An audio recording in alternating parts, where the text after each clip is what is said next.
1952-53 के जमाने की घटना है। 5 शिकारी मध्य प्रदेश के जंगलों में शिकार खेलने गए थे। उन्हें ठहरने के लिए जगह नहीं मिल रही थी। डाक बंगला खाली नहीं था। केयर टेकर ने बताया कि जंगल के अंदर एक पुराना डाक बंगला है जो खंडहर जैसा हो चुका है। पानी की व्यवस्था भी है। अगर चाहे तो उसे साफ सुथरा कर ठहर सकते हैं। उनके पास कोई विकल्प नहीं था।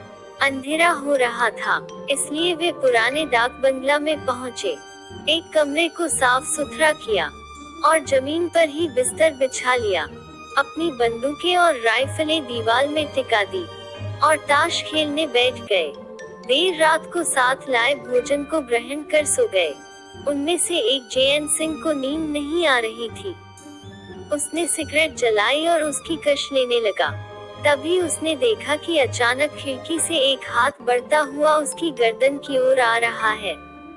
वो चौंक उठा और जोरों से चिल्लाया। अन्य लोग उठ गए, हाथ गायब हो गया।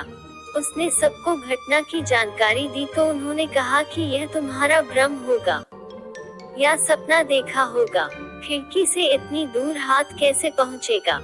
नई जगह में कभी कभी ऐसा लगता है। सो जाओ, कहीं कुछ नहीं है। उसने लाख विश्वास दिलाने की कोशिश की कि यह सच है, लेकिन किसी ने विश्वास नहीं किया। सारे लोग फिर सो गए। उसने भी सोने की कोशिश की, लेकिन नींद नहीं आई। सुबह उठकर सभी लोग नाश्ता पानी कर शिकार की तलाश में निकल गए। उस दिन सिर्फ कुछ वनमुर्गियां मिली जिन्हें शाम को पकाकर उन लोगों ने खाया। थोड़ा टहल घूमकर वे ताश खेलने लगे। तभी पायल की आवाज आई, जैसे कोई दौड़ता हुआ जा रहा हो। इतनी रात में कौन औरत जंगल में दौड़ रही है? उनके मन में सवाल उठा।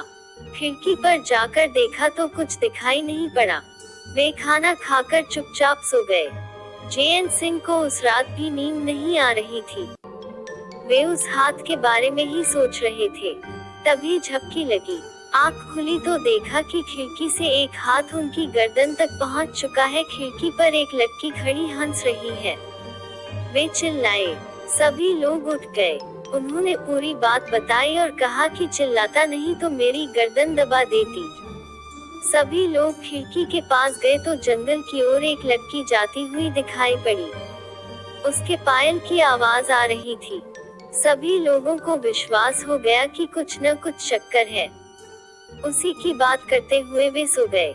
अगले दिन वे लोग नाश्ता पानी कर शिकार पर निकले।